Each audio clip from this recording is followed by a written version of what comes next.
इसको जब अपन सब्ट्रैक्ट करते हैं ना तो हमें वैलेंस इलेक्ट्रॉन मिलते हैं and this is valid only for P block elements. ये पी ब्लॉक एलिमेंट के लिए है। मान लो तरबूज है बड़ा सा, उसके अंदर मटर का दाना डाल देंगे तो मटर का दाना फंसेगा? नहीं फंसेगा सर, नीचे गिर जाएगा, वो स्ट्रक्चर में ही नहीं रुकेगा सर। तो लिथियम छुटका सा बेचारा, इसको उसमें भरेंगे तो नीचे गिर जाएगा, फंसेगा ही नहीं। IE1 की चर्चा करें तो IE1 इसकी 715 किलो जूल पर मोल, इसकी 708 किलो जूल पर मोल। अब आपने ये लिख लिया, फिर आपके दिमाग में आता है कि डाटा जिस पे ऑक्सीडेशन स्टेट ज्यादा वो एसिडिटी की तरफ, एसिडिक वाले की तरफ ज्यादा होगा, जिस पे ऑक्सीडेशन स्टेट कम वो बेसिक वाले की तरफ ज्यादा होगा। हेलो एंड वेलकम स्टूडेंट्स, कैसे हैं आप सभी? आप सभी का स्वागत है फिजिक्स वाला के इस इनक्रेडिबल प्लेटफॉर्म पे। मैं आपका प्यारा एसएम सर लेकर के आया हूं रफ्तार जेई सीरीज का पी ब्लॉक का लेक्चर नंबर 4। लास्ट लेक्चर में हमने डाइबोरेन के खूब सारे रिएक्शंस देखे, बोरिक एसिड के खूब सारे रिएक्शंस देखे, बोरेक्स के बारे में जाना। आज के लेक्चर में आइए देखते हैं हम क्या देखेंगे। आज के लेक्चर में हमारा जो टॉपिक मेन गोल होगा, वो होगा ग्रुप 14 एलिमेंट्स। क्या होगा सर? Group 14 elements. ग्रुप 14 के एलिमेंट्स को पढ़ना हम शुरू करेंगे। ग्रुप 14 एलिमेंट्स, या फिर आप इसको कह सकते हो कार्बन फैमिली, या फिर आप इसको कह सकते हो कार्बन फैमिली। 2 दिन अब हम कार्बन फैमिली के बारे में पढ़ेंगे और फिर हमारा ये टॉपिक पूरा कंप्लीट हो जाएगा। तो आइए स्टार्ट करते हैं। पहले कुछ आपके डाउट्स वगैरह ले लेते हैं, जो आपके रीजनेबल डाउट्स थे। जैसे एक डाउट तो आपका ये था कि सर मैंने शायद मेथड ऑफ प्रिपरेशन में बोरोन की रिएक्शन कॉन्सेंट्रेटेड सल्फ्यूरिक एसिड के साथ यहाँ पे फिर से सल्फ्यूरिक एसिड ही लिख दिया था। आप में से बहुत सारे, मतलब लगभग सभी बच्चों ने यही कमेंट किया कि this is boric acid sir. और आई बिलीव कि चलो अब आप ध्यान देके पढ़ रहे हो, है ना? आप ध्यान देके पढ़ रहे हो तभी ये सारी चीजें आपको दिख रही है। आपको रिएक्शन के आंसर पता है तभी ये चीज दिख रही है भाई। ये खुश होने वाली बात है। मान लो तुम्हें आज समझ में आ रहा है बोरिक एसिड बन रही है, तो you know how to write reaction of boron. तो big round of applause for you people. खुश रहिए, मौज कीजिए, देखो यार तुम सही कर रहे हो, है ना? और उसके बाद हम आते हैं, एक बच्चे ने पूछा सर यू सेड दैट कि ग्रुप नंबर को 10 से सब्ट्रैक्ट करने से वैलेंसी मिलती है। बेटा मैंने वैलेंसी मिलती है नहीं बोला था, मैंने बोला था इसको सब्ट्रैक्ट करने से ना वैलेंस इलेक्ट्रॉन मिलते हैं। इसको जब अपन सब्ट्रैक्ट करते हैं ना तो हमें वैलेंस इलेक्ट्रॉन मिलते हैं and this is valid only for P block elements. ये पी ब्लॉक एलिमेंट के लिए है। जैसे ग्रुप 13 में कितने वैलेंस इलेक्ट्रॉन होते हैं? 3। ग्रुप 14 में कितने होते हैं? 4। ग्रुप 15 में कितने होते हैं? 5। ग्रुप 16 में 6। तो इसलिए केवल पी ब्लॉक एलिमेंट के लिए ये वैलिड है सर, केवल पी ब्लॉक एलिमेंट्स के लिए ही ये वैलिड है। आज का लेक्चर हम शुरू करते हैं सर। आज का लेक्चर हमारा बड़ा इंटरेस्टिंग कार्बन फैमिली से रिलेटेड होगा। बहुत सारी बातें हम सीखेंगे, जानेंगे, ठीक है? उससे पहले मैं आपको कुछ बातें बता दूं कि देखो हमने बोरोन के कंपाउंड पढ़ लिए। बोरोन के कंपाउंड पढ़ने के बाद उस चैप्टर में एल्यूमिनियम के कंपाउंड तो वैसे दे नहीं रखे एनसीईआरटी में, आप कहीं पे भी देखोगे। और एल्यूमिनियम के कंपाउंड्स की अगर हम चर्चा करें तो आप ये पाएंगे कि एल्यूमिनियम के कुछ कंपाउंड्स हैं जो बहुत फेमस है, जो बहुत बार आपसे पूछे जाएंगे। जैसे AlCl3 से खूब सारे सवाल पूछा जाएगा तुमसे। AlCl3 से खूब सारे सवाल पूछे जाएंगे तुमसे। क्यों पूछे जाएंगे सर? सीधी सी बात है सर, AlCl3 का सबसे पहले तो स्ट्रक्चर कैसा होता है? ये ब्रिज बॉन्ड बनाता है सर। अब ब्रिज बॉन्ड ऐसे नॉर्मल सी चीज तो है नहीं जो तुम्हें रोज देखने को मिलती है भैया। ब्रिज बॉन्डिंग कोई ऐसी चीज तो है नहीं जो तुम्हें हर दिन आए दिन देखने को मिलेगी।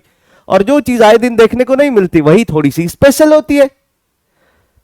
जैसे तुम रोज पिटते हो घर पे तुम रोज बदमाशी करते हो, रोज पिटते हो, तो तुम्हारे लिए पिटना कोई बहुत स्पेशल ओकेजन थोड़ी है।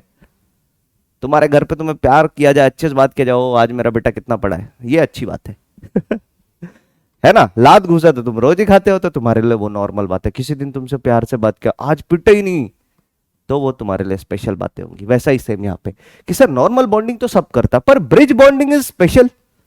तो ब्रिज बॉन्ड करता है, इस वजह से इट इज इंपॉर्टेंट, AlCl3 का स्ट्रक्चर इंपॉर्टेंट है सर। और AlCl3 से क्या करवा सकता है जेई ज्यादा से ज्यादा? अरे ज्यादा से ज्यादा AlCl3 क्या करवा लेगा? AlCl3 को बोलेगा भैया पानी में डाल दो, का होगो बताओ? तो तुमने हाइड्रोलिसिस कर रखी है, हाइड्रोलिसिस के बारे में आपको पुनीत सर ने बता रखा है ना? तो हाइड्रोलिसिस करेंगे तो ये आपको बना के देगा AlOH होल थ्राइस, और साथ में ये आपको बना के देगा AlOH होल थ्राइस और साथ में HCl। और AlOH होल थ्राइस कैसा होता है इसके बारे में भी बता देता हूं। तो ये व्हाइट जेलेटिनस होता है सर, जेलेटिनस सॉल्यूशन होगा, जेलेटिनस सॉल्यूशन मिलेगा यहां पे, मतलब जेली जैसा सॉल्यूशन मिलेगा। कैसा मिलेगा? जेली की तरह सॉल्यूशन, व्हाइट कलर का।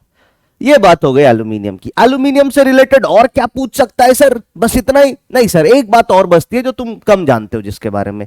एक चीज है एलम। एलम का नाम सुना है? एलम की अगर हम बात करें तो एलम के बारे में मैं बहुत कुछ बता सकता हूं आपको, पर बहुत कुछ जानने की उतनी ज्यादा अभी आपको स्पेशली 11th स्टैंडर्ड में जरूरत नहीं है। हाँ, पर मैं जो बताऊंगा वो आप पहली बार ही सुन रहे होगे, ये भी सुनना ध्यान से। आपको एलम सुनते ही दिमाग में आता होगा फिटकिरी। आपके दिमाग में एलम शब्द सुनते ही दिमाग में चौंकेगा, तुरंत चमकेगा फिटकिरी। पर फिटकिरी नहीं सर, एलम का मतलब होता है, देखिए ध्यान से, एलम का मतलब होता है M2SO4 dot M2SO4 whole thrice dot 24H2O। ये फॉर्मूला है सर एलम का। और यहां पे दो टाइप के मेटल हैं। ये वाले मेटल की वैलेंसी 1 होती है तो इसके ऊपर मैंने 1 चिपका दिया, इस वाले मेटल की वैलेंसी 3 होती है तो इसके ऊपर 3 चिपका दिया। तभी देखो क्रॉस मल्टीप्लाई हो गया चार्जेस, 3 इधर चला गया, 2 इधर आ गया। तो ये है एलम का जनरल फॉर्मूला, जेनरिक फॉर्मूला है एलम के। अब आप बोलोगे वाह सर ये तो हम नहीं जानते थे, हम तो बस एक एग्जांपल जानते थे। तो मैं बोलूंगा चलो एग्जांपल भी बता देता हूं।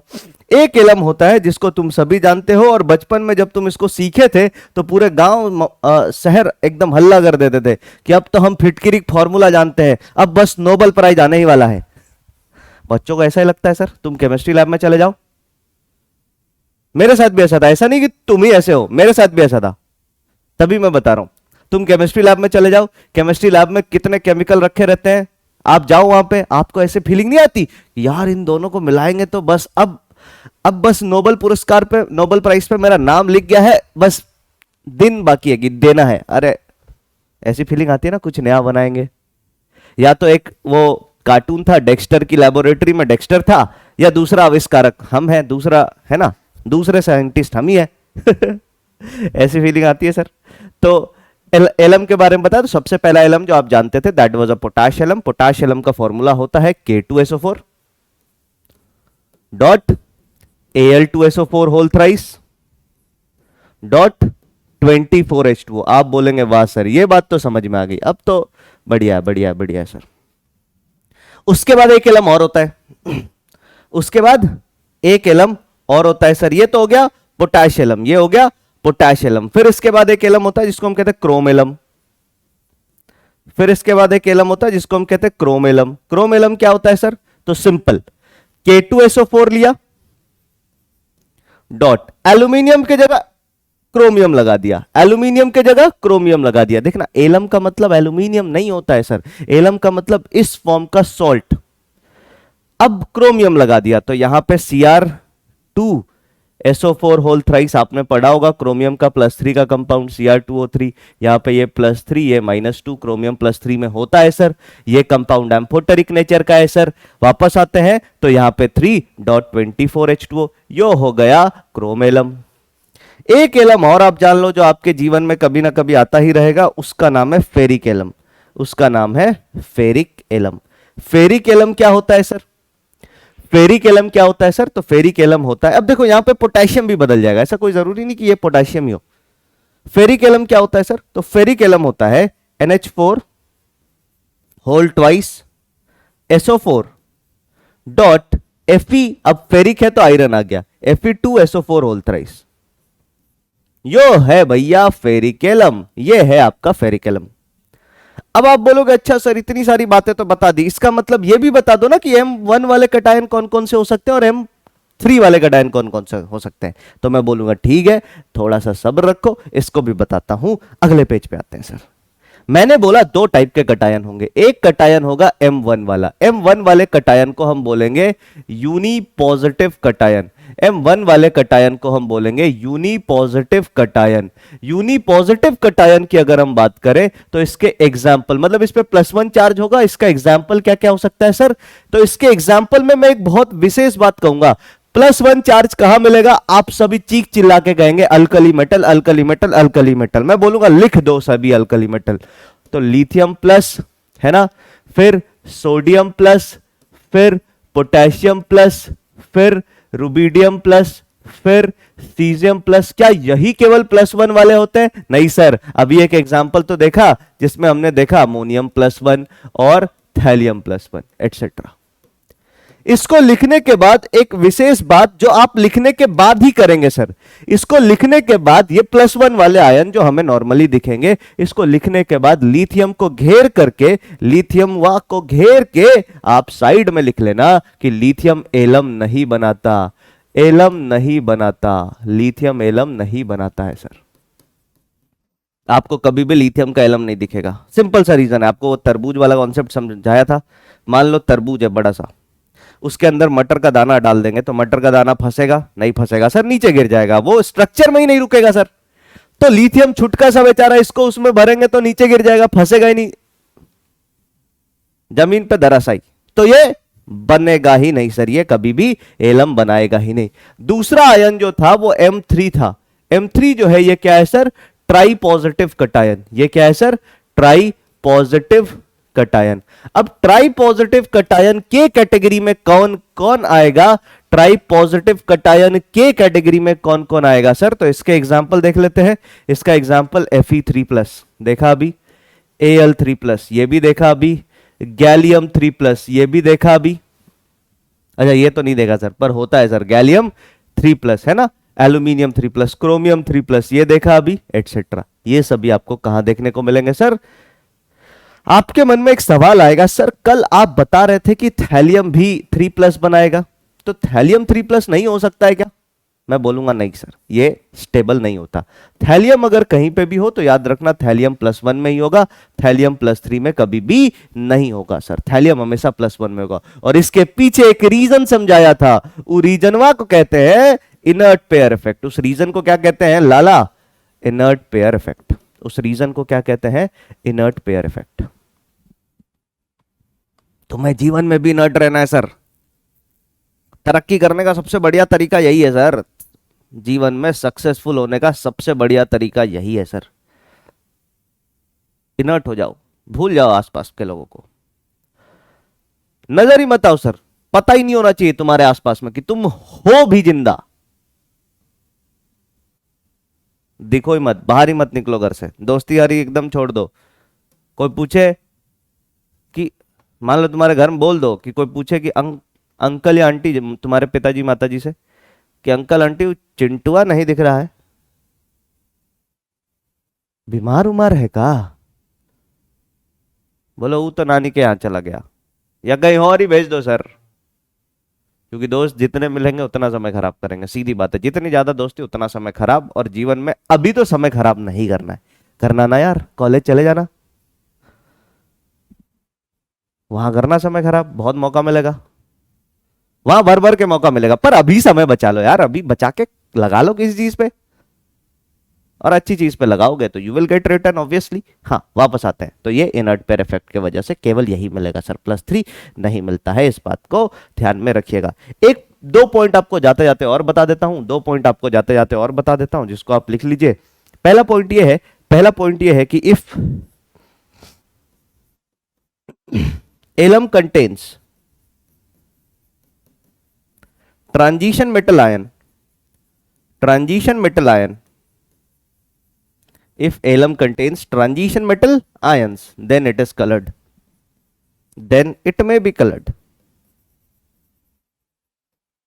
अब तुम बोलोगे सर ये ट्रांजिशन मेटल आयन और कलर्ड का क्या पंगा है? तो कुछ चीजें 12वीं में आप पढ़ोगे। यहां पे कारण होता है डी ट्रांजिशन के कारण ट्रांजिशन मेटल्स नॉर्मली कलर्ड होते हैं।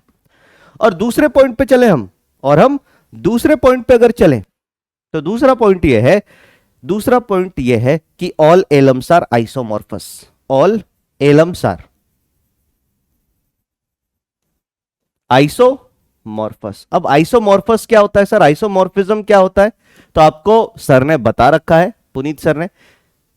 आइसोमॉर्फस ऐसे कंपाउंड होते हैं जिसमें 3-4 शर्तें हैं जो फॉलो करना चाहिए। सबसे पहले 2 आयनिक कंपाउंड होंगे, है ना, 2 आयनिक कंपाउंड ए और बी, तब आइसोमॉर्फिक हो सकते हैं, आइसोमॉर्फिज्म शो करेंगे जब ए और बी में कटायन और अनायन पे सेम चार्ज हो, दोनों के कटायन पे सेम चार्ज हो, दोनों के अनायन पे सेम चार्ज हो, पहला शर्त। दूसरा शर्त यह है कि उनका स्ट्रक्चर सेम होना चाहिए। दूसरा शर्त यह है कि उनका स्ट्रक्चर सेम होना चाहिए। अब ये स्ट्रक्चर से क्या मतलब है? तो आप में से जो 12वीं और ड्रॉपर वाले बच्चे हैं वो समझ जाएं और वो लिख दे, सॉलिड स्टेट में हम स्ट्रक्चर पढ़ते हैं क्या? एफसीसी, बीसीसी, ये 12वीं क्लास का एनसीईआरटी का पहला चैप्टर है। तो स्ट्रक्चर एक जैसा होना चाहिए, एक जैसा। अगर आप मान लो 11th वाले हो तो आप नहीं समझोगे, मैं समझता हूं, पर 12वीं में भी आप ये चैप्टर देख सकते हो ना यार। ऐसा थोड़ी है कि हाथ पैर बांध दिया तुम्हारा किसी ने। तो जो चीजें बोल रहा हूं कि यहां पे 12वीं पढ़ने के बाद वापस जरूर आना, तो इनका स्ट्रक्चर लैटिस एक जैसा होगा सर। और तीसरे पॉइंट की अगर हम चर्चा करें, तो तीसरा पॉइंट ये है भैया, तीसरा पॉइंट भाई साहब यहां पे ये है कि इनमें सेम वाटर ऑफ क्रिस्टलाइजेशन होना चाहिए। किसी के पास 5 है तो दूसरे के पास भी 5 होना चाहिए। सभी एलम में देखो 24 ही वाटर ऑफ क्रिस्टलाइजेशन है, यस सर। कटायन +1 और +3 वाला ही है सभी में। अनायन -2 वाला ही है सभी में, यस और नो, यस सर। तो ऐसा होता है। ये हो गई पूरी बात। एक बारी मैं साइड हो जाता हूं, आप इसको कॉपी कर लें। एक बारी मैं साइड हो गया हूं, आप इसको कॉपी कर ले। फिर हम शुरू करेंगे नए परिवार को पढ़ना, कार्बन फैमिली। बहुत सारी बातें आपको बताई, आपको यह भी बताया कि टाइड इतना वाइट क्यों है। कंपाउंड का नाम लिख दो फटाफट कमेंट बॉक्स में, सोडियम परऑक्सी बोरेट। बहुत ही बढ़िया, सोडियम परऑक्सी बोरेट। चलिए आगे आते हैं सर, नेक्स्ट। इसके बाद हम बात करते हैं ग्रुप 14 एलिमेंट्स की। हम किसकी बात करते हैं सर? ग्रुप 14 एलिमेंट्स की। ग्रुप 14 एलिमेंट्स पे अगर हम चलें, तो ये बहुत छोटा ग्रुप है सर। वैसे ये बहुत छोटा ग्रुप है जो हमें इनऑर्गेनिक केमिस्ट्री में पढ़ना है। इनऑर्गेनिक केमिस्ट्री के हिसाब से छोटा ग्रुप क्यों है? क्योंकि इसका एक मेंबर है जिसका नाम है कार्बन, और कार्बन से रिलेटेड पूरी की पूरी ऑर्गेनिक केमिस्ट्री ही चलती है। जब कार्बन से रिलेटेड पूरी ऑर्गेनिक केमिस्ट्री बसी हुई है, पूरा एक देश बसा दिया है इसको, तो ये अलग देश में पासपोर्ट लेके क्यों, मतलब अलग देश का पासपोर्ट लेने के लिए क्यों घूमेगा जब इनका खुद का एक देश है? तो यहां पे इसकी केमिस्ट्री उतनी ज्यादा हमें नहीं पढ़नी होती। इसका मतलब ये नहीं पढ़ाऊंगा, सब पढ़ाऊंगा सर, टेंशन ना ले। हाँ, पर इस चैप्टर में मेजर पोर्शन जो होता है वो ऑर्गेनिक केमिस्ट्री का हिस्सा चला जाता है। मतलब ऑर्गेनिक केमिस्ट्री तुम समझ लो इनऑर्गेनिक केमिस्ट्री के बराबर का एक हिस्सा ही है, या बड़ा हिस्सा है इनऑर्गेनिक केमिस्ट्री से, पूरा हिस्सा ही एक है। और वो आप ऑर्गेनिक वाले पार्ट में ही पढ़ोगे। हाँ, हम इसके इनऑर्गेनिक वाले एंगल्स को कवर करेंगे। इस फैमिली का नाम है कार्बन फैमिली, इस परिवार का नाम क्या है? कार्बन परिवार। ठीक है, अब हम आते हैं इसके एलिमेंट्स की बात करते हैं। अब हम बात करते हैं किसके, इनमें आने वाले एलिमेंट्स की। तो एलिमेंट्स कौन कौन से आते हैं सर? तो काशी, गए, एसएन, प्रभु, है ना। आप ऐसे याद कर सकते हो, कार्बन, सिलिकॉन, जर्मेनियम, टिन और लेड। साथ ही साथ एक एलिमेंट और आता है जो नया एनसीईआरटी ने ऐड किया है, दैट इज एफएल, फ्लेरोवियम, है ना। एफएल, दैट इज फ्लेरोवियम, ठीक है। मेरे को ऐसा लग रहा है कि मैंने, है ना, शायद, हाँ, मैंने कमेंट्स पढ़े थे आप लोगों के, एक दो लोगों के, कि सर आपने, है ना, गलती से फ्लेरोवियम उधर लिख दिया है, मतलब उस वाले ग्रुप में, उसको करेक्ट कर लेना। ग्रुप 13 का जो नया एलिमेंट है दैट इज निहोमियम, NH, है ना। इसको हम क्या कहते हैं? निहोमियम। क्या कहते हैं भैया? निहोमियम। ग्रुप 13 का जो नया एलिमेंट है, एनसीईआरटी जो लिखती है उसका नाम निहोमियम है। ज्यादा याद करने की जरूरत नहीं है, 113 नंबर है इसका। 113 से एनसीईआरटी जेईई मेंस अभी भी सवाल पूछ रहा है। पिछले बार सवाल पूछा 109 को क्या बोलेंगे, बताओ। 109 एलिमेंट, 109 किसी एलिमेंट का एटॉमिक नंबर 109 है, तो इसका नाम क्या होगा? अननिल एनियम। ऐसे सवाल आ रहे हैं सर जेईई मेंस में, तो फिर तो क्या ही पूछेगा इनसे, हाँ ना। तो ये निहोमियम ग्रुप 13 का एलिमेंट है, फ्लेरोवियम ग्रुप 14 का एलिमेंट है। वहां से काट के फ्लेरोवियम को यहां चिपका लेना और निहोमियम को वहां चिपका लेना, ठीक है। वापस आते हैं। नॉर्मली क्या होता है ना कि देखो ये नए एलिमेंट्स है। नॉर्मली ऐसा होता है कि जब आप सामने होते हो ना, आपके कमेंट्स आते हैं, जैसे जो हमारे बैचेज है, लाइव बैचेज जो चलते हैं, पेड बैचेस, उसमें क्या होता है, आप सामने होते हो तो कमेंट आते हैं ना। तो जैसे मान लो मैंने गलती से भी यहाँ लिख दिया, तो आप बता दो, अरे सर गलती से मिस्टेक, तो सुधर जाता है। अब आप लोगों के साथ क्या है कि आपका लेक्चर जाता है, मैं अगले दिन देखता हूं, और उसके अगले दिन, जैसे मैंने आज रिकॉर्ड किया तो अगले दिन गया, फिर अगले दिन मैंने देखा, है ना, तो थोड़ा सा डिले हो जाता। पर कोई नहीं यार, नॉर्मल सी बात है। मैंने तुम्हें बोल रखा है एनसीईआरटी पढ़ो ना भाई, अगर कुछ गड़बड़ है तो एनसीईआरटी पढ़ो, तुम्हें मिलेगी चीजें, तभी तो बोल रहा हूं एनसीईआरटी पढ़ो मेरे दोस्त। वापस आते हैं, कार्बन की बात करें तो इन कार्बन का एटॉमिक नंबर कितना होता है सर? 6। इसमें जोड़ेंगे, इसमें 8 जोड़ेंगे तो ये हो गया 14, इसमें 18 जोड़ेंगे तो ये हो गया, बोलो बोलो, 36 मारूंगा ना इतना, 32। इसमें 18 जोड़ेंगे तो ये हो गया 50, इसमें 32 जोड़ेंगे तो ये कितना हो गया सर? 82, और इसमें 32 जोड़ेंगे तो 114। तो ये हो गए सभी के एटॉमिक नंबर। ठीक है। एटॉमिक नंबर की बात करें तो फिर आगे आप बोलोगे देखो भैया कार्बन जो है वो नॉन मेटल है, कार्बन जो है वो नॉन मेटल है, सिलिकॉन जर्मेनियम जो है वो मेटलॉइड्स हैं, silicon and germanium are metalloids, और बाकी के ये दोनों एलिमेंट मेटालिक प्रॉपर्टी शो करते हैं, बाकी के ये दो एलिमेंट मेटालिक प्रॉपर्टी शो करते हैं। इस अंकल को टाटा बाय बाय, इस अंकल को तब तक के लिए ओके बाय।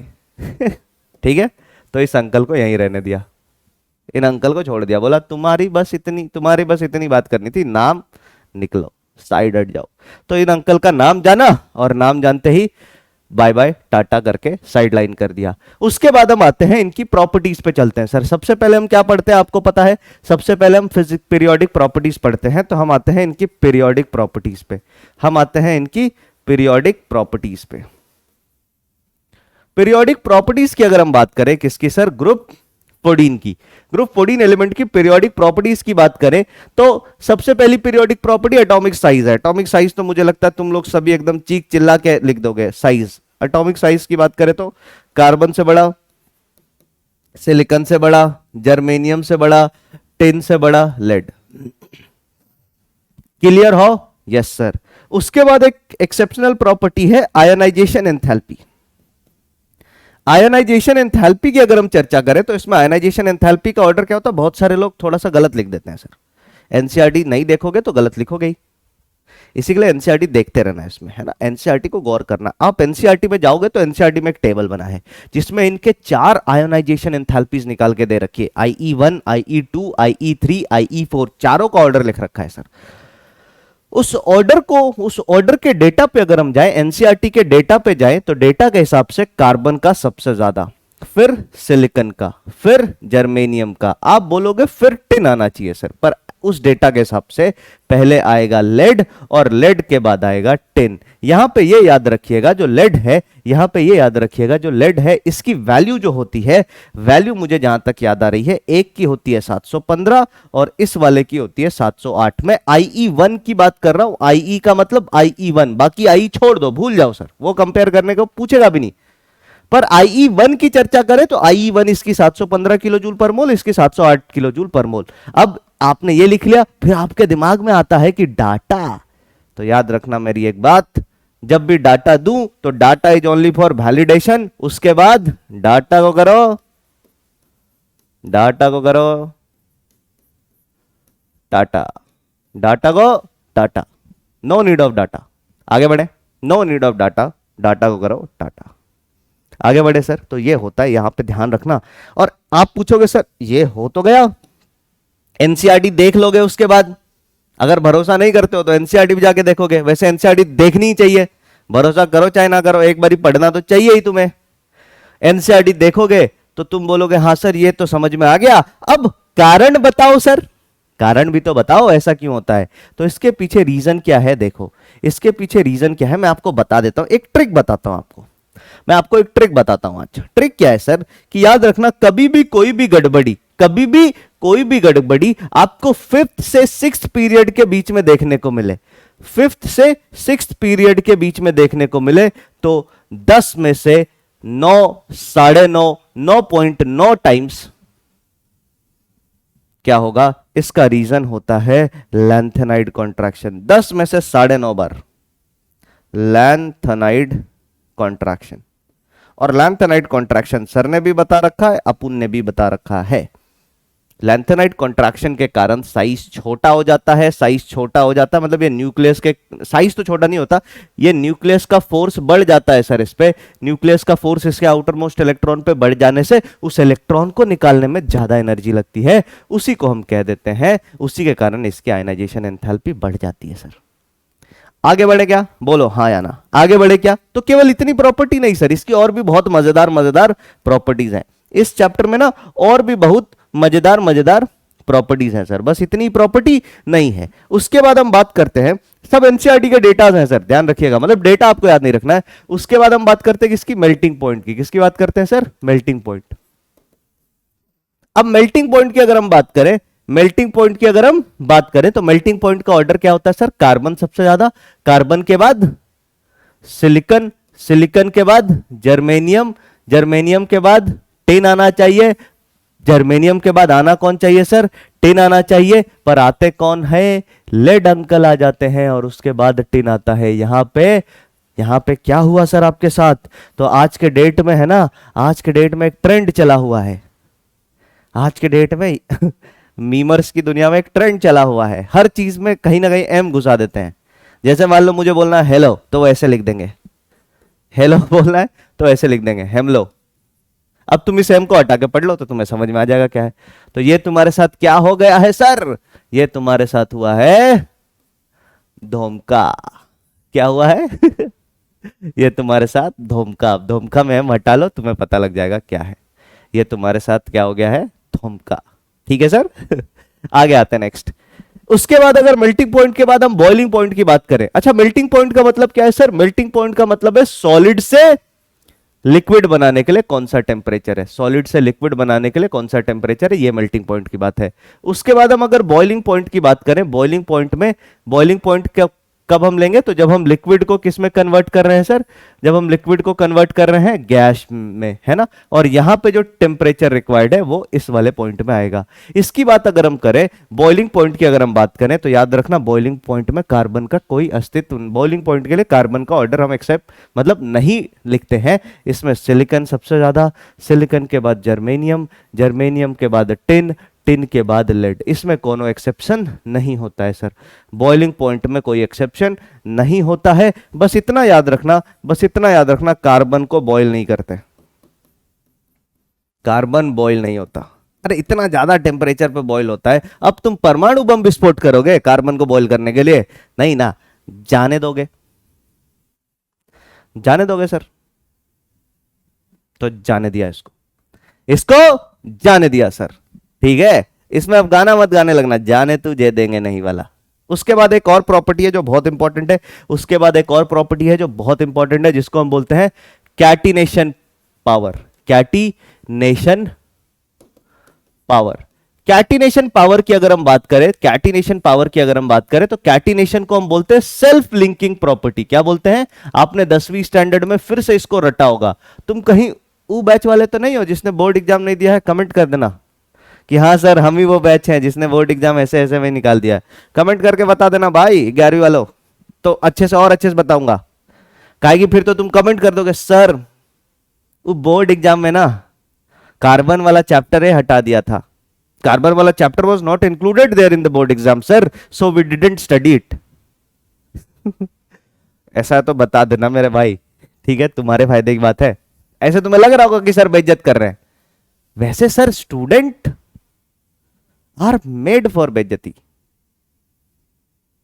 जितना बेइज्जत हो गए, मैंने ऐसे ऐसे स्टूडेंट देखे हैं जिनको मैंने है ना बेइज्जत किया, और बेइज्जत करने के बाद जब उनके दिल पे लगी है ना बात, तो उनके अंदर जो सोना था ना, सोना वो उभर गया है सर। दे आउटसाइड एवरीवन। तो तुम अपने अंदर हनुमान जी को भी तो जगाना पड़ा था। अब वो जामवंत जी ने कैसे उनकी शक्तियां याद दिलाई, वो तो जामवंत जी और हनुमान जी जानते हैं, उनके बीच की बात है। वो डायरेक्टली ऐसे बोला कि अरे यार आप उड़ भी सकते हो, या ऐसे बोला तुमसे तुम उड़ पाओगे, नहीं होगा तुमसे कुछ, तो गुस्से में आ गए होंगे। बोला चलो देखते हैं, ट्राई करते हैं। ट्राई किया तो देखा अरे यार मैं तो उड़ सकता हूं। दोनों बातें हो सकती ना सर।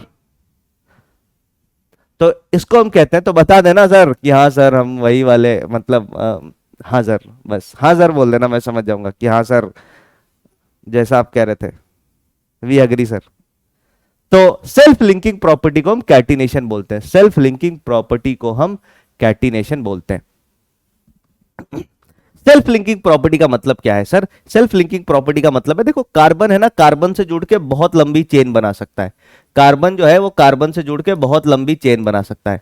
सिलिकॉन भी सिलिकॉन से जुड़ के बहुत लंबी चेन तो नहीं, पर 12-15 तक की चेन ये भी कभी कभी बना देता है।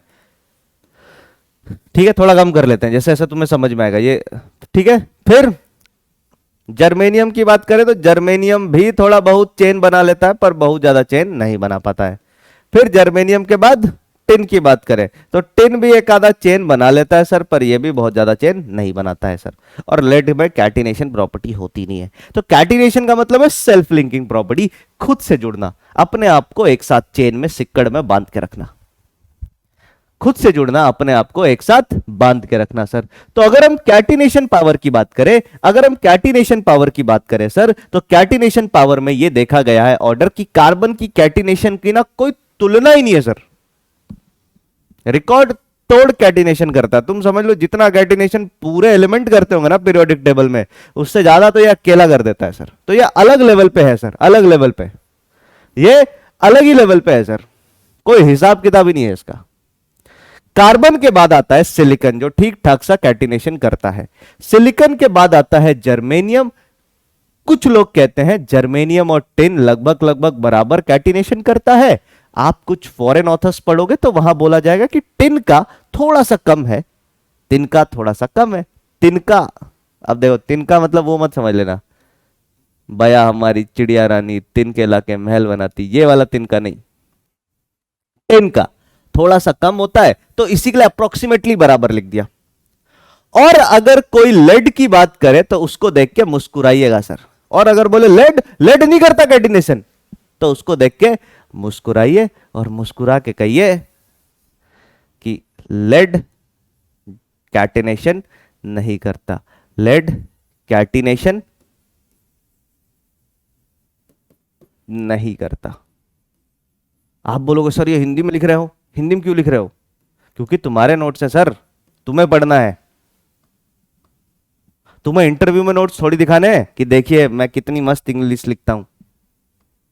तुम्हारे नोट्स है सर। मैं जब अपने टाइम पे नोट्स बनाता था तो मैं दिखाऊंगा, मैं तो कई बार ऐसे लिख लेता था, मतलब जो चीजें मुझे जिस भाषा में समझ में आई उसी भाषा में लिखता था। अगर मेरे को समझ में आया कि अच्छा मान लो ऐसे लिखना है, कैटिनेशन का मतलब सेल्फ लिंकिंग प्रॉपर्टी, तो सेल्फ लिंकिंग मान लो किसी दिन नहीं समझ आया, अंग्रेजी कम आती है, ऐसा एग्जाम्पल दे रहा हूं, ऐसे मान मत लेना, तो ऐसे लिख दूंगा कि अच्छा खुद से जुड़ने की प्रॉपर्टी, खत्म। मेरे को जिस भाषा में समझ में आता है मेरे नोट्स उस भाषा में होने चाहिए सर। मैं जिस भाषा में लिखा रहा हूं उस भाषा में कोई जरूरी नहीं है, हाँ लेकिन कंटेंट सही होना, सही चीज लिखना। अब मान लो मैंने यहां पे लिखा कि कैटिनेशन नहीं करता, तुमने यहां पे लिख लिया कैटिनेशन करता है, नहीं को खा गए, या अंग्रेजी लिखने लगे तो तुम लिख रहे हो डज नॉट डू कैटिनेशन, अब डज के बाद नॉट खा गए तो डूब के आओगे किसी दिन, तो डूब के आओगे किसी दिन। इसके पीछे रीजन क्या है सर? इसके पीछे रीजन जो है, इसके पीछे रीजन जो है ना सर, इसके पीछे जो रीजन है वो ओवरलैपिंग का है। इसके पीछे जो रीजन है वो ओवरलैपिंग का रीजन है सर। ओवरलैपिंग, इनइफेक्टिव ओवरलैपिंग होती है। कैसी ओवरलैपिंग होती है? Ineffective overlapping, ineffective overlapping.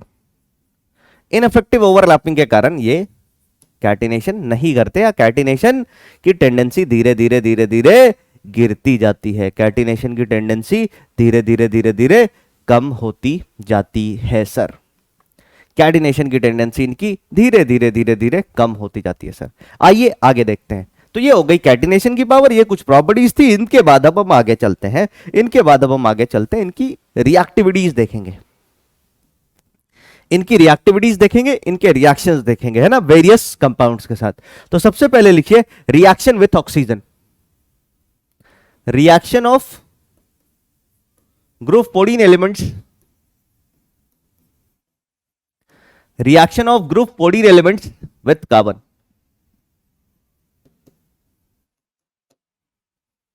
With carbon मैं आप में से ना एक बहुत कॉमन डाउट जो मेरे पास इस टाइम पे आता है वो मैं आपको बताता हूं। आपके लेवल पे जो बहुत कॉमन डाउट मेरे पास आता है इन जनरल, उसके बारे में बताता हूं।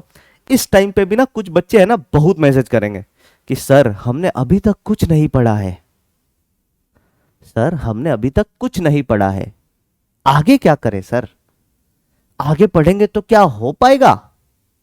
और मजेदार बात देखो, आप अभी मैं मान के चलता हूं 11th स्टैंडर्ड का लास्ट है, तो अभी कुछ बच्चे ये पूछ रहे सर अगर अभी से शुरू करें तो काम हो पाएगा क्या? मैं बोलूंगा बिल्कुल हो पाएगा। तो उनमें से 80% बच्चे ये सोचेंगे अच्छा जब अभी हो जाएगा, 80 तो मैं बहुत कम बोल रहा हूं, उनमें से, क्योंकि आपने शुरू से पढ़ाई नहीं की मतलब आप नेग्लिजेंस आपके अंदर कूट कूट के भरी है sir. You are not so serious about yourself, your career, negligence आपके अंदर कूट कूट के भरी है सर। तो ऐसे लोगों की अगर बात करें तो उनमें अभी नेग्लिजेंस है तो आगे भी नेग्लिजेंस होगी। तो इसी के लिए देखो, पढ़ाई वढ़ाई को ना पैमाना क्यों मानते हैं? क्योंकि तुम्हें पता है कि पढ़ के तुम अच्छा कर सकते हो। नॉर्मली इन जनरल ऐसा हमेशा होगा, कोई जरूरी नहीं है। कभी कभी किसी के है ना, वो क्या बोलते हैं, तीसरी नेत्र, ज्ञान चक्षु, है ना, वो भी खुल सकता है कभी कि अरे नहीं अब मेरे को काम करना है, अभी तक तो जो भी था डाकू था पहले। बहुत सारे आप ये देखोगे है ना, वाल्मीकि वगैरह के बारे में पढ़ोगे तो पता चलता है बहुत सारे अपने ऋषि मुनि पहले डाकू थे, बदमाश थे, गुंडे थे एक नंबर के, फिर उनका एकदम हृदय परिवर्तन हो गया। तो ऐसा होता है। पर इन जनरल अगर तुम शुरू से नेग्लिजेंस हो, अगर तुम 11th स्टैंडर्ड में आके भी तुम्हें ये बात समझ में नहीं आ रही है सर कि मैं नहीं पढ़ूंगा तो मेरा बुरा होगा, मेरा भला तो नहीं होगा किसी कीमत पे, तो तुम नेग्लिजेंस कर रहे हो ना sir, you are neglecting yourself यार। और जब तुम खुद को नेग्लेक्ट कर रहे हो तो कोई बंदा जो तुम्हें जॉब देना चाहता है वो कैसे एक्सपेक्ट करेगा तुमसे, कैसे एक्सपेक्ट कर लेगा सर तुमसे कि जब तुम खुद के लिए नेग्लेजिबल थे, नेग्लेक्टिंग थे, खुद के लिए बहुत ज्यादा नेग्लिजेंस कर रहे थे, तो उसकी कंपनी के लिए तुम कैसे काम कर लोगे? तो हियर कम्स द लॉजिक। वापस आते हैं तो 11th स्टैंडर्ड में मैं तो 80 गलती से लिख गया, 95% स्टूडेंट उस टाइम पे सोचेंगे कि अगर इस टाइम पे हो जाएगा ना तो आगे भी हो जाएगा। फिर यही बच्चे 20 दिन बाद ये मैसेज करेंगे कि सर अगर 12th से, सुनना ध्यान से, अभी जैसे बीच का ब्रेक है 11 12th का, फिर ये बोलेंगे अगर 12th से, सर अगर 12th से अच्छे से पढ़ाई करना शुरू कर दी तो जेई में हो जाएगा क्या? ऑब्वियस रिस्पॉन्स है मेरा, हाँ बिल्कुल हो जाएगा, बिल्कुल हो जाएगा सर, बिल्कुल हो जाएगा, खुश हो जाएंगे। अगर अभी हो गया तो थोड़ा दिन बाद भी हो जाएगा। फिर वो आएंगे 12th के 2 महीने बर्बाद करने के बाद, आफ्टर 2 months, जैसे लिखते ना, फ्यू मोमेंट्स लेटर, फिर few months later, few months later. अब अगर 12वीं की बात करूं तो 12वीं में केमिस्ट्री के 3-4 चैप्टर हो चुके हैं, फिजिक्स के 3-4 चैप्टर, 2 चैप्टर फिजिक्स का, पहला 2 चैप्टर बहुत लेंदी है, तो जब तक केमिस्ट्री के 3-1 चैप्टर होते हैं तब तक फिजिक्स का 2 चैप्टर होता है, क्योंकि शुरू के 2 चैप्टर बहुत लेंदी है, इलेक्ट्रोस्टैटिस्टिक्स और दूसरा इलेक्ट्रिक करंट।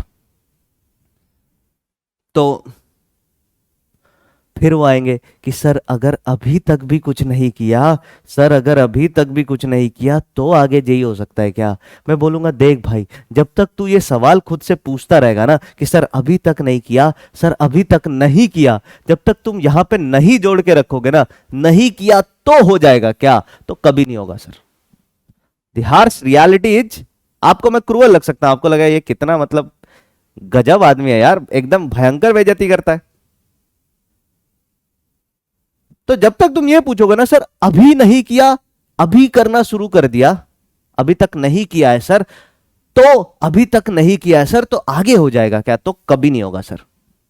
जब तुम ये सवाल पूछना शुरू करोगे ना कि सर अब मैंने शुरू कर दिया है, पहले 5 दिन पढ़ो यार गधों की तरह, जब 5 दिन पढ़ लो और तुम्हें लगे कि ये काम तुम रोज कर सकते हो, तब पूछो सर अभी मैंने पढ़ना शुरू कर दिया है। ये सवाल तो होना ही चाहिए, होना ही नहीं चाहिए सर, सर अभी तक नहीं किया है तो, सर अभी तक नहीं किया, अबे कभी नहीं कर पाओगे, लिखवा के ले लो मेरे से, स्टैम्प पेपर पे साइन कर दूंगा मैं तो। सर अभी तक नहीं किया है तो नहीं कर पाओगे, तुम्हें यह कहना चाहिए सर अब शुरू कर दिया है। और मैं कह रहा हूं इस कैटेगरी में आना ही नहीं है सर, क्यों आना चाहते हो इस कैटेगरी में? तुम्हें इंडियन क्रिकेट टीम में खेलने का मौका मिला तो हर मैच में रन बनाओ ना, अपनी जगह पक्की करके रखो। अपने आप को ऐसे सिचुएशन में क्यों डाल रहे हो? अजिंक्य रहाणे वाले नो डाउट बहुत अच्छा प्लेयर है, सब कुछ बहुत बढ़िया है, पर रन नहीं करोगे तो कौन खिलाएगा सर? वहां तो आपका काम रन करना है। तो अपने आप को ऐसे सिचुएशन में क्यों डाल रहे हो कि सर इस मैच में अगर रन नहीं बनाए तो अगले मैच में खिलाओगे? सामने वाला हंसेगा, बोलेगा यार बार बार ये सवाल मत पूछ, निकल। तो अभी तक नहीं किया ये सवाल ही नहीं सर, अब करना शुरू कर दिया है, अब बताओ आगे हो सकता है? और ये सवाल भी नहीं आना चाहिए, अब करना शुरू कर दिया है सर, अब आगे करके दिखाऊंगा। तो सेल्फ डाउट मत करो भाई, सेल्फ डाउट कभी नहीं करना चाहिए। बाकी मैं हूं ना तुम्हें डाउट में डालने के लिए मैं बीच बीच में तुम्हें दिखाता रहूंगा कि तुम्हारे मतलब तुम कितने पानी में हो। चलिए वापस आते हैं। तो हम बात करें sir reaction of group 14 elements with carbon के साथ क्यों करेंगे? ऑक्सीजन विथ ऑक्सीजन, ऑक्सीजन के साथ सबसे पहले हम रिएक्शन कराएंगे। मैंने बोला ना हवा और पानी दो ऐसी चीज है जो सबसे ज्यादा फ्री पकड़ के मिलती है।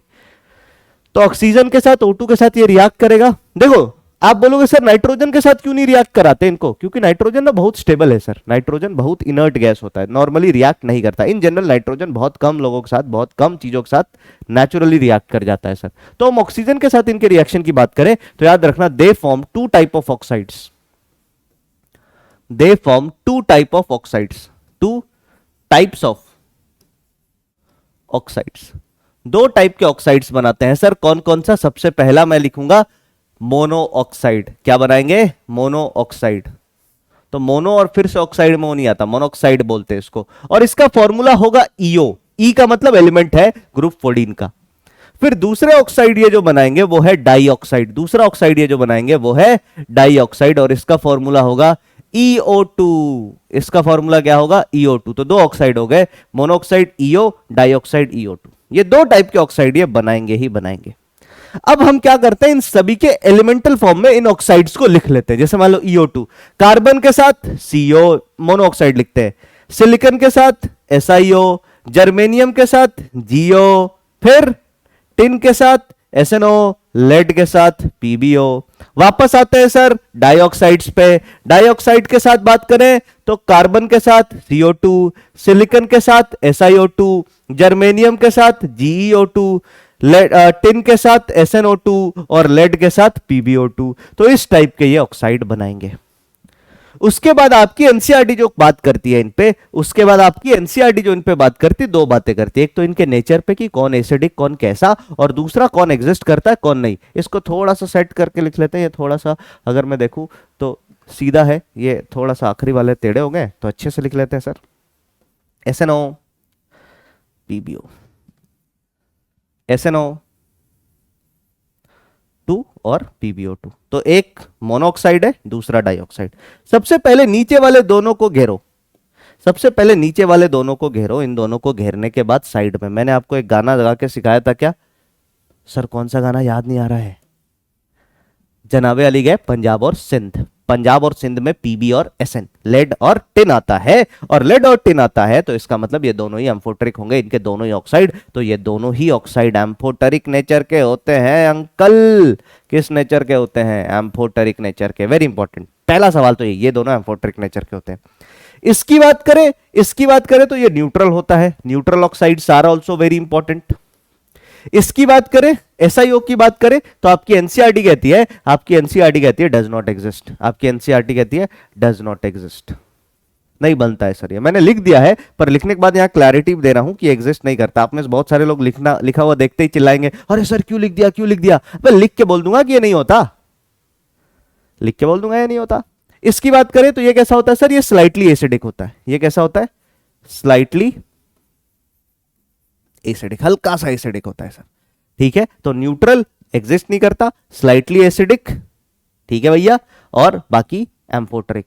और इन तीनों की बात करें तो ये तीनों ही मेरे दोस्त, ये तीनों ही एसिडिक नेचर के होते हैं भाई, ये तीनों ही एसिडिक नेचर के होते हैं।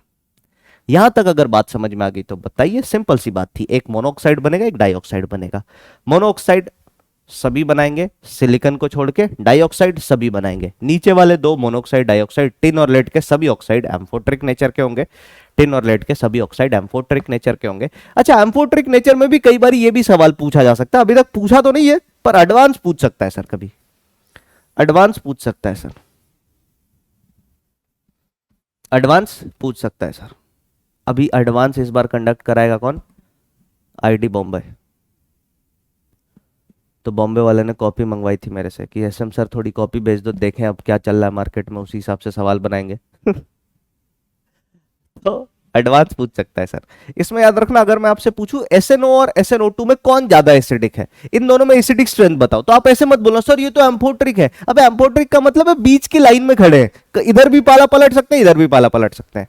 तो बस इस बात पे तुम इतना ध्यान रखना, जिस पे ऑक्सीडेशन स्टेट ज्यादा वो एसिडिटी की तरफ, एसिडिक वाले की तरफ ज्यादा होगा, जिस पे ऑक्सीडेशन स्टेट कम वो बेसिक वाले की तरफ ज्यादा होगा। सिंपल सी बात है। अगर इन दोनों में पूछ ही ले, इन दोनों में पूछ ही ले, जैसे एग्जाम्पल मैं हमेशा एक देता हूं, एग्जाम्पल मैं हमेशा तुमसे ये कहता हूं कि देखो तुम्हारे पास एक प्लेट में खीर रखी हुई है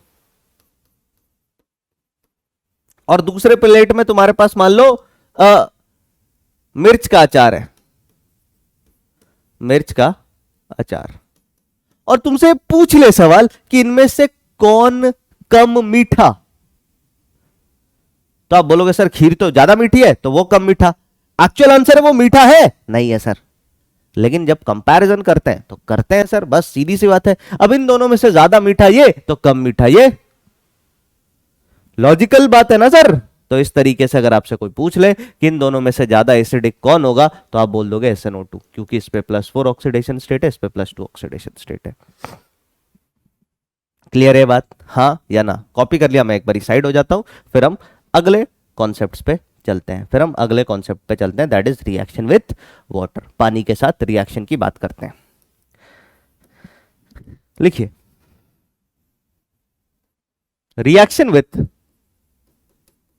वाटर, पानी के साथ अगर आप इनकी रिएक्शन कराओ सर, पानी के साथ अगर आप इनकी रिएक्शन कराओ तो कार्बन, सिलिकॉन और जर्मेनियम, ये जब पानी के साथ रिएक्ट करते, कोई सा भी पानी ले लो, ठंडा, गर्म, हॉट, स्टीम, जैसी मर्जी वैसा पानी ले लो, in general they do not react. तो यहां पे अभी हम पानी लिक्विड फॉर्म में ही ले रहे हैं ना, लिक्विड फॉर्म में पानी ले रहे हैं, ये सभी क्या करेंगे सर? नो रिएक्शन, कोई रिएक्शन नहीं होगी सर। बहुत अच्छी बात है, अगर रिएक्शन नहीं हो रही है केमिस्ट्री के अंदर तो बहुत अच्छी बात है सर, बहुत ज्यादा चीजें बनी नहीं। और दूसरा पॉइंट याद रखना, ये तो इसका हो गया, दूसरा पॉइंट याद रखना, अगर हम टिन की रिएक्शन कराएं, टिन की रिएक्शन हम किसके साथ करा दें सर? टिन की रिएक्शन अगर हम पानी के साथ कराएं तो ये एनसीईआरटी में दी हुई रिएक्शन है, याद रखिएगा सर, एनसीईआरटी में दी हुई रिएक्शन है। यहां से क्या बनता है? अब दो ऑप्शन तुम्हारे दिमाग में चमकेगा, एक तो टिन ऑक्साइड, मोनोऑक्साइड और डाइऑक्साइड, तो यहां पे डाइऑक्साइड बनता है सर, याद रखिएगा। SnO2, इधर से ऑक्सीजन इधर उड़ के चला जाता है SnO2, और साथ में जब ये ऑक्सीजन ऐसा बना है तो H2 गैस रिलीज होगी सर, ठीक है। उसके बाद हम आते हैं लेड की बात करते हैं, लेड प्लस पानी। तो लेड प्लस पानी की बात करें तो अब तुम्हें एक कॉन्सेप्ट सिखा रहा हूं, उसको ध्यान से सुनिएगा। लेड प्लस पानी की बात करें तो आप यहां पे बस लिख लीजिएगा पैसिव ऑक्साइड लेयर बना लेता है,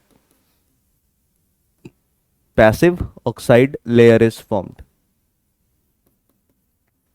अब ये पैसिव ऑक्साइड लेयर क्या होता है, और इस प्रोसेस को कई बारी पैसिवेशन बोल देते हैं। क्या बोल देते हैं? पैसिवेशन। इस प्रोसेस को कई बारी पैसिवेशन का नाम दे दिया जाता है। क्या होता है सर इसका मतलब, थोड़ा सा ये भी बता दीजिए। तो पैसिवेशन का सिंपल सा मतलब ये है, पैसिवेशन का सिंपल सा मतलब ये है सर, पैसिवेशन का सिंपल सा मतलब ये है कि जैसे मान लो ये मैंने लेड मेटल ले लिया है ना, ये मैंने लेड मेटल ले लिया, इसका कलर थोड़ा सा मेटालिक कर लेते हैं, कलर इसका है ना थोड़ा सा मेटालिक कलर कर लेते हैं, बॉर्डर लाइन भी इस कलर का कर लिया। अब ये मान लो लेड है सर, अब ये मान लो, वैसे लेड ऐसा दिखता नहीं है पर मान लिया ये लेड है। लेड जैसे ही पानी के कांटेक्ट में आएगा ना सर, लेड जैसे ही पानी के कांटेक्ट में आएगा ना, पानी क्या करेगा? तुरंत इसके ऊपर वाले सरफेस पे, पानी क्या करेगा? तुरंत इसके ऊपर वाले सरफेस पे एक प्रोटेक्टिव ऑक्साइड लेयर बना देगा। यहाँ पे तुरंत यहाँ पे एक प्रोटेक्टिव ऑक्साइड का लेयर बन जाएगा, तुरंत लेड ऑक्साइड बन जाएगा सर। पानी क्या करेगा सर? तुरंत यहाँ पे लेड ऑक्साइड बना देगा। पानी क्या करेगा सर? तुरंत यहाँ पे लेड ऑक्साइड बना देगा। और ये लेड ऑक्साइड जैसे ही बना, ये लेड ऑक्साइड जैसे ही बना, याद रखना ये प्रोटेक्टिव लेयर का काम करेगा। ये किसका काम करेगा? It will act as a protective layer. ये प्रोटेक्टिव लेयर का काम करेगा सर। प्रोटेक्टिव लेयर का काम करने का मतलब है ये क्या करेगा? कॉन्टैक्ट ब्रेक कर देगा लेड का और बाहर के एटमॉस्फेयर का। तो एक जैकेट बना दिया, जैसे ठंडी में मैंने ये जैकेट पहन रखी है ठंडी से बचने के लिए, तो ये भी एक जैकेट बना लेगा सर, और इस जैकेट के कारण अब फर्दर पानी से रिएक्ट नहीं कर पाएगा, तो थोड़ी देर के लिए रिएक्शन होगा, रिएक्शन कंटिन्यू नहीं होगा, पूरा लेड रिएक्ट ही नहीं करेगा सर। तो हम इस फंडे को बोलते हैं पैसिवेशन। ऐसा पैसिवेशन वाला कॉन्सेप्ट आप और भी पढ़ोगे सर, जब आप नाइट्रिक एसिड पढ़ोगे तो वहां पे पढ़ोगे बहुत सारे मेटल हैं जो पैसिव हो जाते हैं नाइट्रिक एसिड के साथ। जैसे क्रोमियम, एल्यूमिनियम पैसिव हो जाता है सर, रिएक्ट ही नहीं करता, कॉन्सेंट्रेटेड नाइट्रिक एसिड के साथ भी रिएक्ट नहीं करता। तो ये है पैसिवेशन का कॉन्सेप्ट। आई होप आपको पैसिवेशन का कॉन्सेप्ट समझ में आया होगा। दो बातें और आपको बता दूं इधर ऑक्साइड से रिलेटेड, है ना। एक बात आपको और बता दूं, आपको ऐसा लग सकता है कि अरे सर ने तो बताया नहीं ये, तो लेड का ना एक मिक्स्ड ऑक्साइड होता है। लेड का, यहां पे लिख दूं क्या, लेड का एक मिक्स्ड ऑक्साइड होता है, ये भी मैं आपको बता ही देता हूं, इसको भी लिख लो, mixed oxide of lead, mixed oxide of lead. Lead का एक मिक्स्ड ऑक्साइड होता है। मिक्स्ड ऑक्साइड का मतलब दो ऑक्साइड मिल जाएंगे आपस में, और ये होता है Pb3O4। ये बिल्कुल आयरन के मिक्स्ड ऑक्साइड की तरह होता है, ये होता है Pb3O4।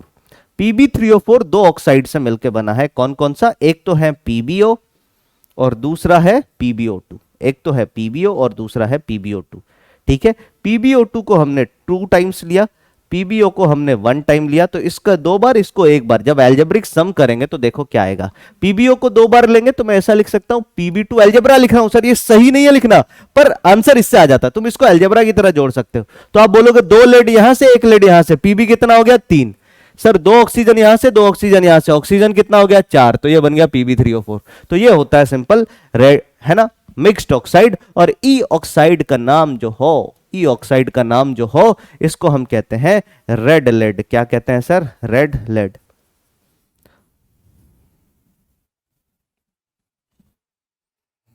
सिंदूर का नाम सुनेला सुनेला लग रहा है, देखेला देखेला। हाँ, तो सिंदूर जो नेचुरल सोर्सेस से मिलता है, नेचुरल सोर्सेस से जहां से सिंदूर आता है, उसमें ये रेड लेड होते हैं, उसमें ये रेड लेड होता है सर, नेचुरल सोर्स से जहां से एक्सट्रैक्ट किया जाता है। अब आजकल तो क्या है कि सिंदूर ऐसे भी लोग मैन्युफैक्चर कर रहे हैं, कॉस्मेटिक इंडस्ट्री वाले, है ना, वापस आते हैं सर। तो हम कहां पे थे, हम बात कर रहे थे प्रोटेक्टिव ऑक्साइड लेयर के कारण ये पैसिव हो जाता। आपको पैसिवेशन मैंने समझा दिया, आपको पैसिवेशन मैंने बहुत अच्छे तरीके से समझा दिया। अब हम बात करेंगे इनके रिएक्शंस विद हैलोजन, इनके रिएक्शंस विद हैलोजन, ठीक है। अब हम बात क्या करेंगे sir, reaction with halogen,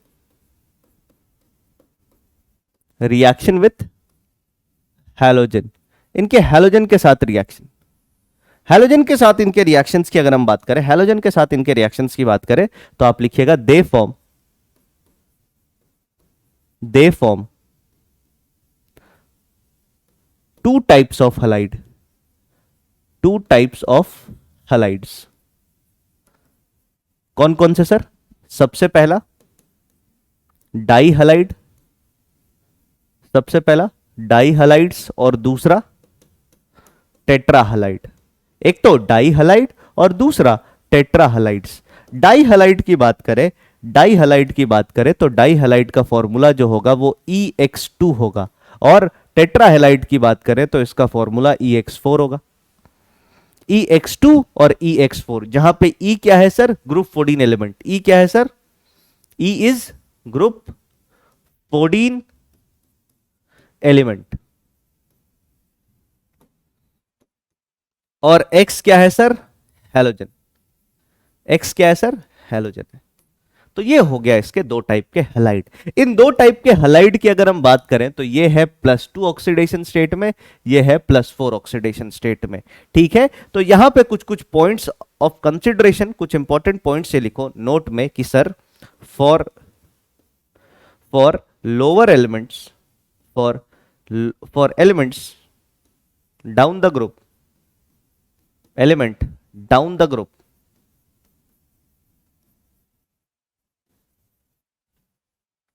EX2 is predominantly stable, predominantly stable। Down the group element के लिए, जो नीचे वाला एलिमेंट है जैसे लेड, लेड के लिए EX2 प्रीडोमिनेंटली स्टेबल होना चाहिए due to inert pair effect. Inert pair effect इसका रीजन है। उसके बाद अगला पॉइंट लिखिए, अगला पॉइंट लिखिए। अब आपको है ना सर ने, अगला पॉइंट लिखिए, आपको है ना पुनीत सर ने बताया था, आपको पुनीत सर ने फजान अंकिल का रूल बताया था, फजान अंकल का नियम बताया था।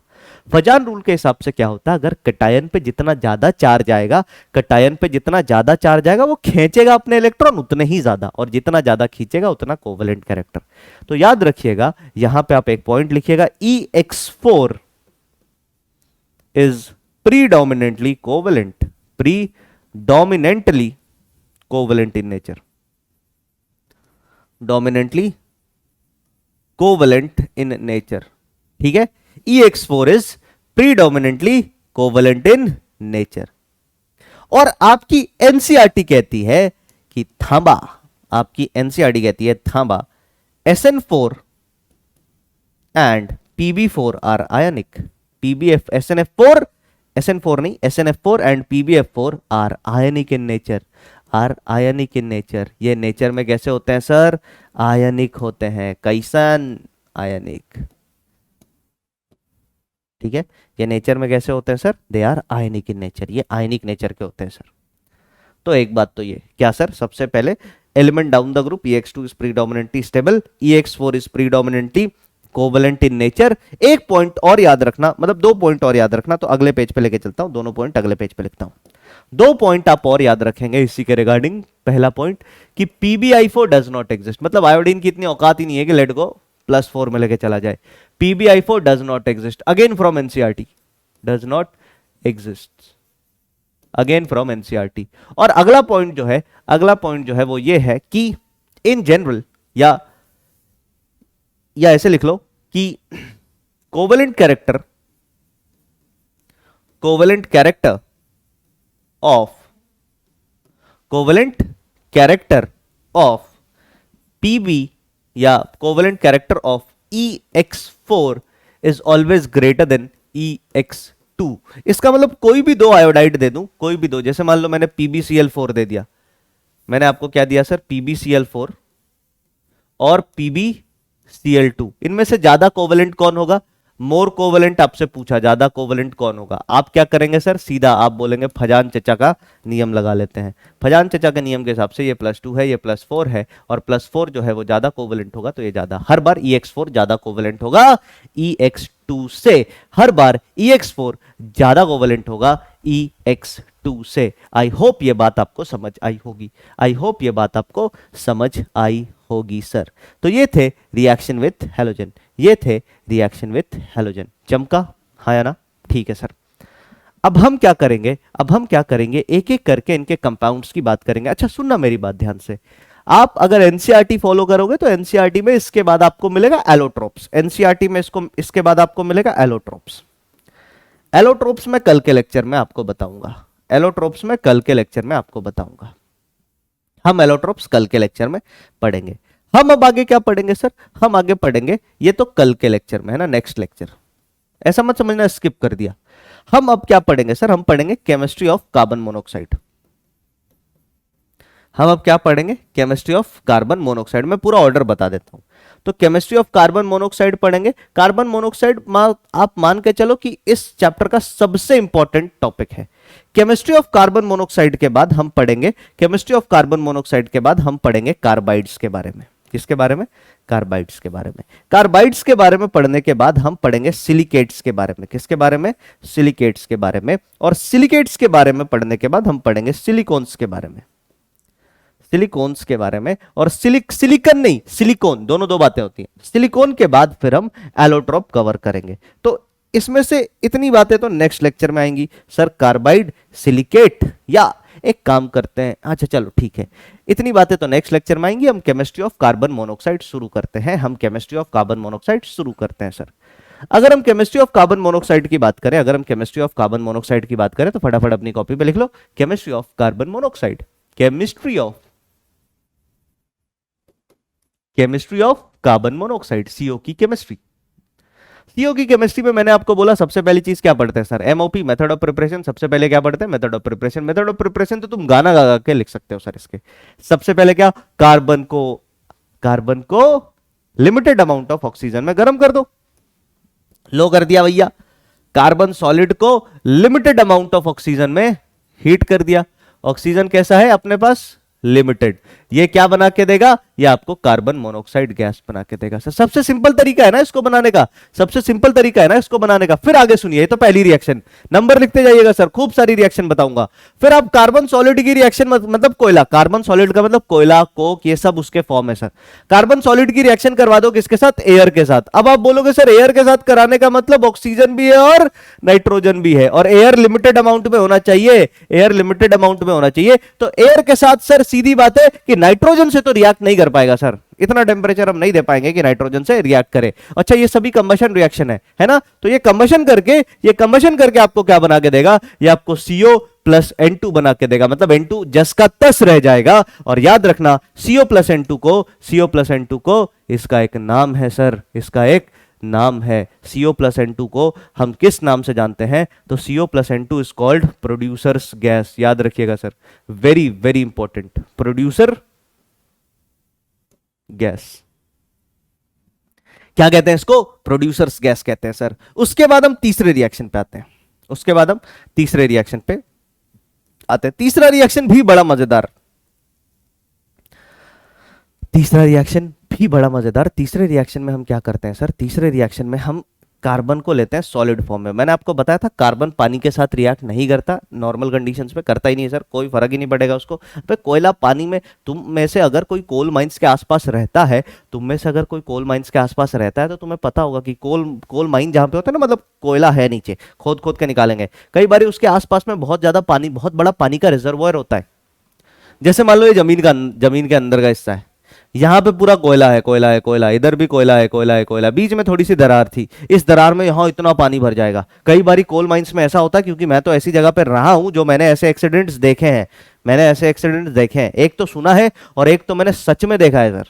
देखा मतलब अंदर जाके तो नहीं देखा, पर सच में मेरे सामने घटना हुई है कि लोग अपनी शिफ्ट से वापस आए हैं, उसमें से कुछ लोग आए, कुछ लोग कभी नहीं आए सर, दे वर नो मोर। क्यों? क्योंकि ब्लास्टिंग करते हैं, जैसे मान लो ये चट्टान है सर कोयले की, ब्लास्टिंग करते यहां पे पानी था पहले से थोड़ी पता रहेगा, और ब्लास्टिंग करते इसको ब्लास्ट किया तो ये पूरा पानी अंदर भर गया, पूरा पानी अंदर भरेगा, और मान लो पानी आ गया नाक के ऊपर, कान के ऊपर, बहुत ऊपर पानी आ गया, है ना। और कई बारी तो ये इतने बड़े बड़े रिजर्वोयर होते हैं कि पानी जो है ना, नीचे क्या होता है ना, पतली पतली सुरंगें होती है सर, ऐसे इतनी पतली सुरंग है, इतनी पतली तो नहीं, मान लो मेरी हाइट है ना 6 फीट की, 6-6.5 फीट की सुरंग होती है। अब 6 फीट में पूरा पानी भर गया सर, तो तुम तैरोगे तो भी ऊपर कहीं पानी सांस नहीं ले पाओगे ना। तुम सोचो तुम्हें 6 फीट की एक पाइप में बंद कर दिया, उसमें पूरा पानी भर दिया चारों तरफ से, अबे तो तुम सांस लो, तुम्हें तैरना आता भी है तो सांस कहां से लोगे। और ऐसी पाइपें है ना आधे किलोमीटर तक जाती है सर, और आधा किलोमीटर तक अगर सांस नहीं ले पाओगे तो कोई किसी कीमत पे नहीं तैर पाओगे सर। और आप समझ सकते हो कैसी परिस्थिति होती होगी। तो मैं कहना यह चाहता हूं, और एक बार तो माइन है एक Chasnala, Bharat coking coal limited का, उसके साथ तो अलग ही लेवल का मतलब केस हुआ। वो माइन जहां पे है ना, माइन के बगल से बहती है दामोदर नदी, और माइन में ब्लास्ट करते दामोदर नदी ही खोल दिया सर माइन के अंदर।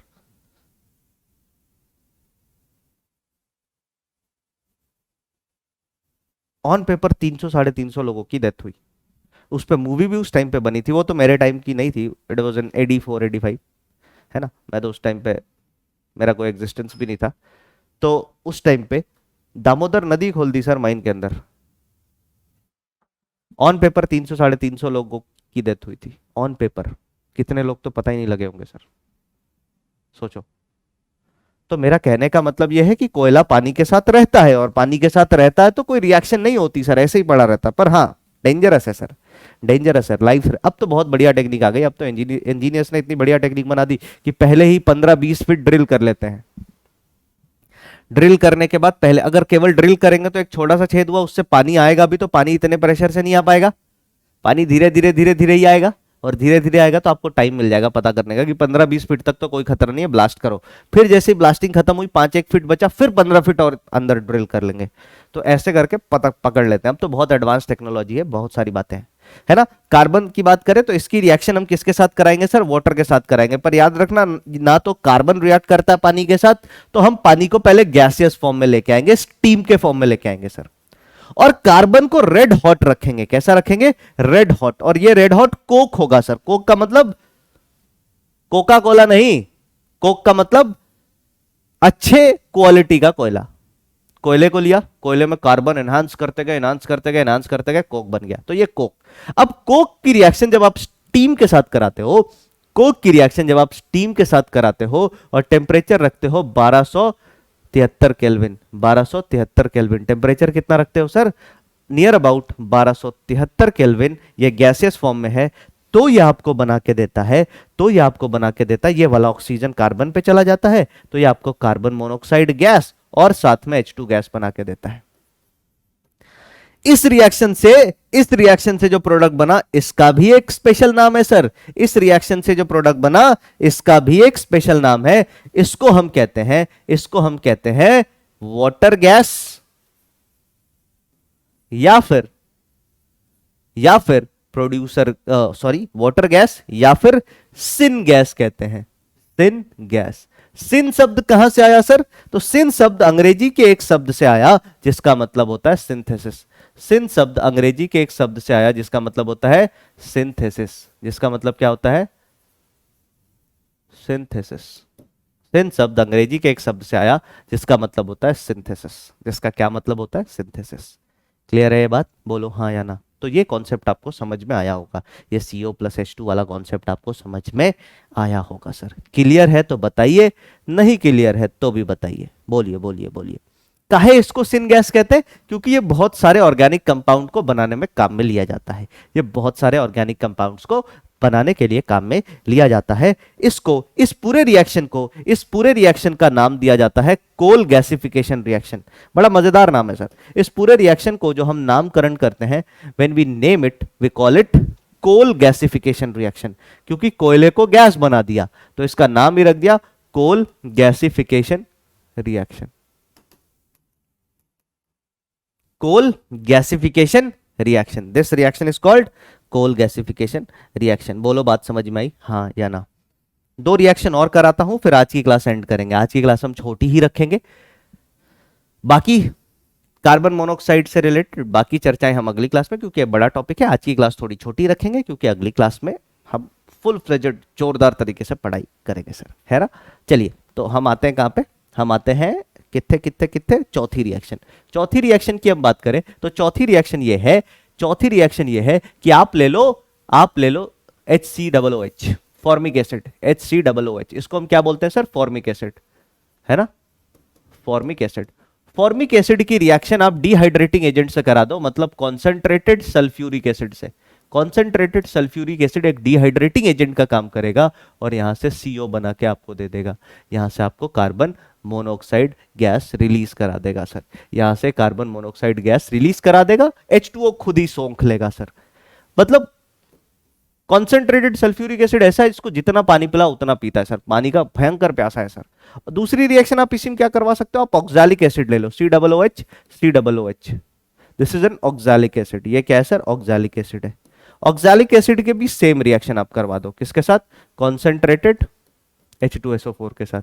ये आपको क्या बना के देगा? ये आपको कार्बन मोनोऑक्साइड गैस बना के देगा, ये आपको CO2 गैस बना के देगा और ये आपको फिर H2O बना के देगा। ये सभी मेथड ऑफ प्रिपरेशन है। ये सभी मेथड ऑफ प्रिपरेशन है किसके सर? कार्बन मोनोऑक्साइड के।